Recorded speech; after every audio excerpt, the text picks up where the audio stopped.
I've been wanting to do shoulder work for a while, but I just haven't had the right project until now. This is the last shooting day of a much bigger project that I'm very happy to be a part of.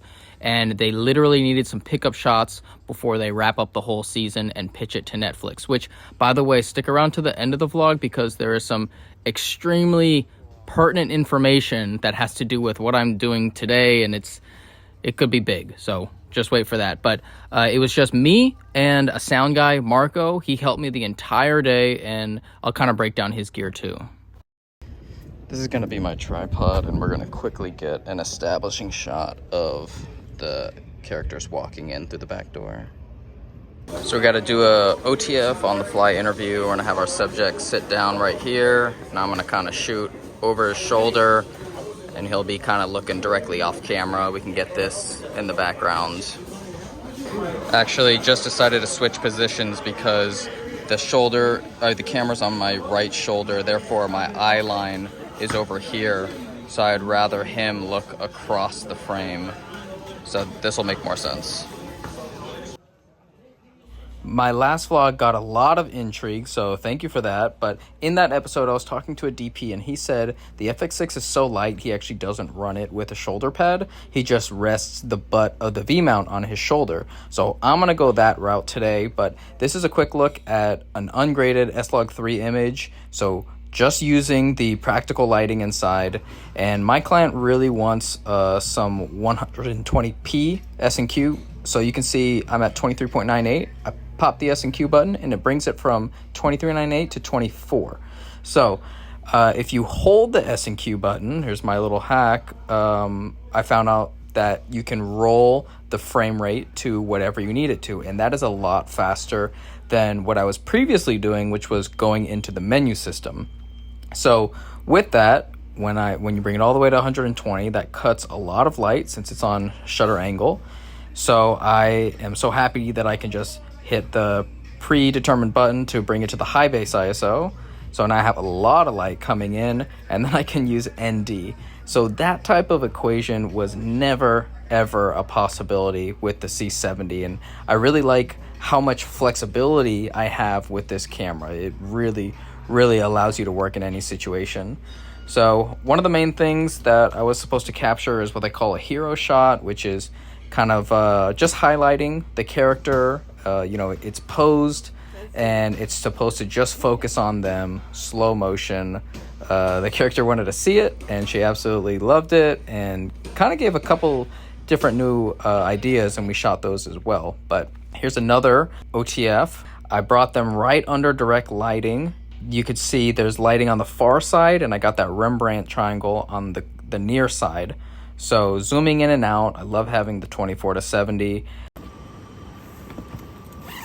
Now I am trying to get more and more documentary work. You guys know from watching the channel that I mostly do corporate work, and I'm very happy with it. It pays very well, but I would love to get more into the documentary world. So the fact that I've gotten multiple calls back to do pickup shots for this production really makes me feel good, and that they trust on what I can deliver. So whatever I learn from these days, I'm trying to translate to you guys. So OTF, that was a term I had never heard before. Another one is ITM, which is if you're just talking to them while they're doing the action, and it's okay if they look at the camera. It's so much easier to get BTS during a corporate shoot, but during this doc stuff, I rarely can find a moment to set up my camera. My entire gear list for today consists of one bag, and I did bring the gimbal. We were going to use it for a hero shot. I wasn't able to, didn't have time. I have a few minutes before the sound guy arrives, and I don't want to waste time, so I'm going to set up the hero shot for him at his house. So I have his family positioned behind him, and he's walking from direct sunlight into the shade from the tree. The dynamic range of the FX6 can handle both situations, so no problem there. And then I always love watching how a professional sound guy actually sticks on the lav. So I believe he's using Electrosonics, and I asked him, does that stay on even if they sweat? And he said yes, no problem. So that's pretty interesting, because the stickies that I use they do not last even on dry skin for much longer than 20 to 30 minutes. So it's just cool to see the tools that everybody is using, and Marco is really good at what he does. So we begin doing an OTF of, while he's setting up some stuff, he kind of walks over to the side and starts beginning a rant, and we are just here to capture it, capture his thoughts. And he's actually under the shade of a tree again. So it was beautiful because he got this nice soft diffuse light, and we still got a bright blue sky, and then sometimes the leaves would move and he'd have a little bit of sunlight dappling go across his face.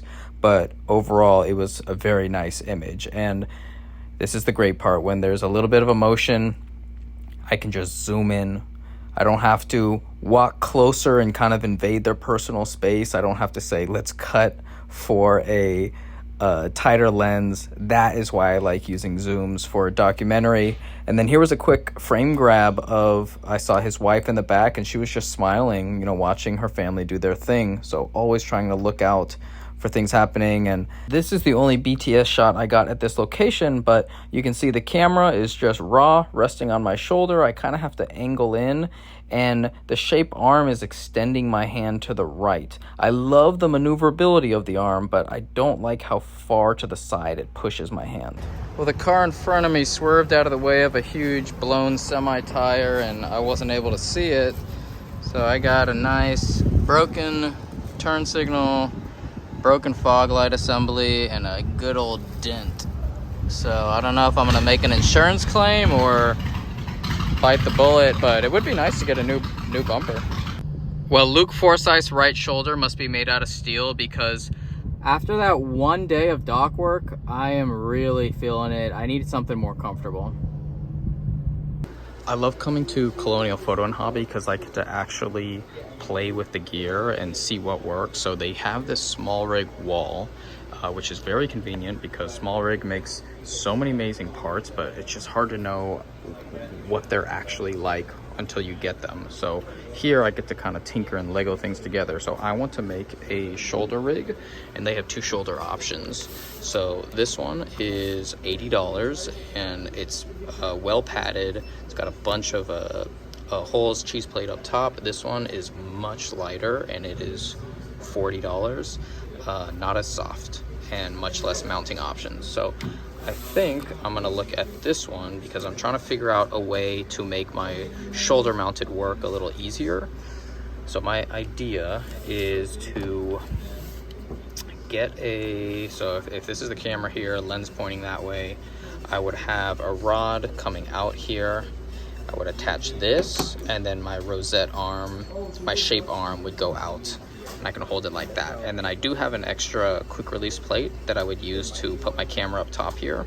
So I just have to find which balance works best. Now, what I might actually do, which I've never seen anybody else do, is put the rosette on this side, because when I use the shape arm, it pushes the grip way out to the right, which makes it a little bit uncomfortable. However, if I connect the arm here and move the positioning under the camera, it'll be much easier to hold. So the arm would be under the lens going down, and that way, as I'm holding it with my right hand, it's a lot easier to hold it like this than it is way out here.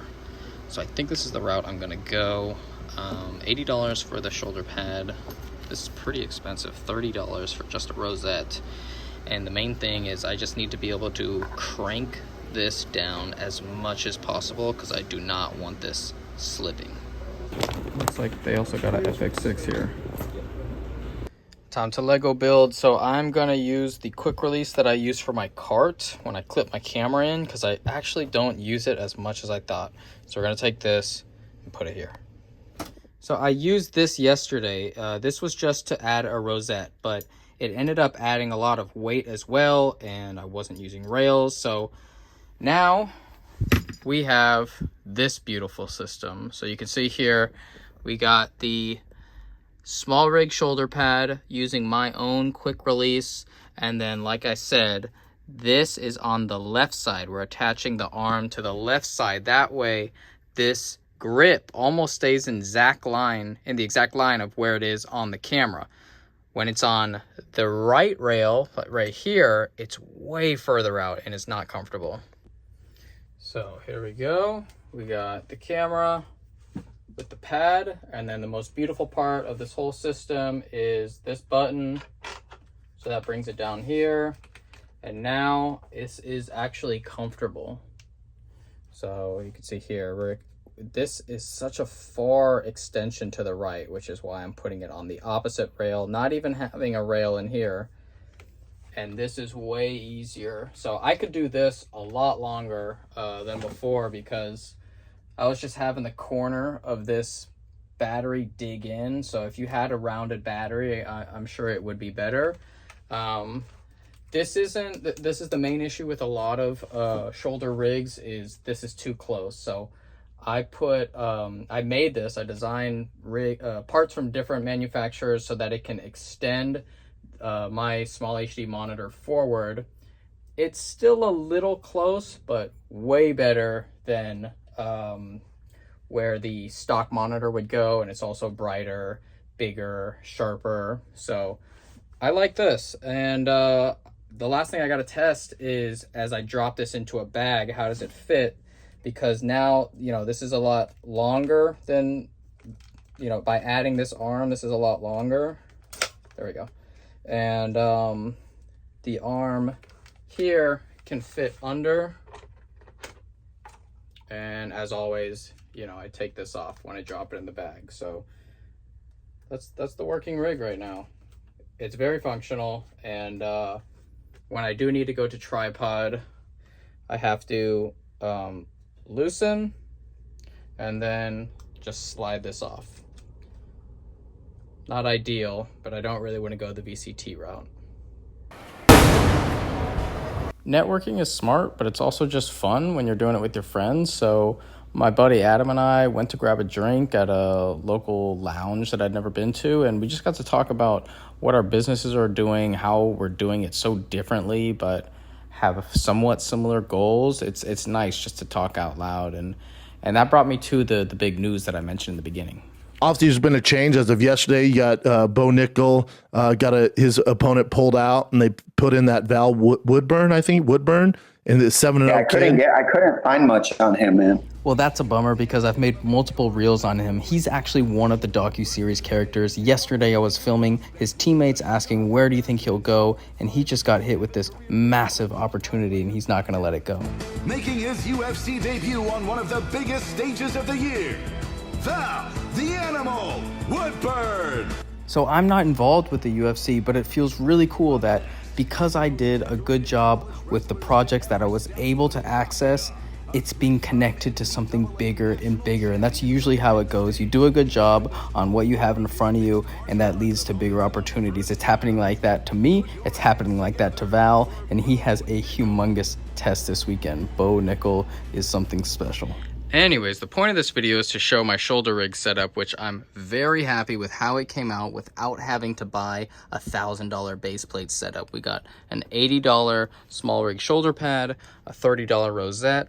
This $400 arm was on sale for 4th of July for $300. So all in all, under 500-ish. And it has the articulation that I want. It has the slim compactness that I want. I rarely see shoulder rigs that are this tight. And I'm just looking forward to the next job I'll get to use it on. But tomorrow I'm driving to Miami for more mixed martial arts filming, and that will be stripping the shoulder rig off and putting it onto sticks.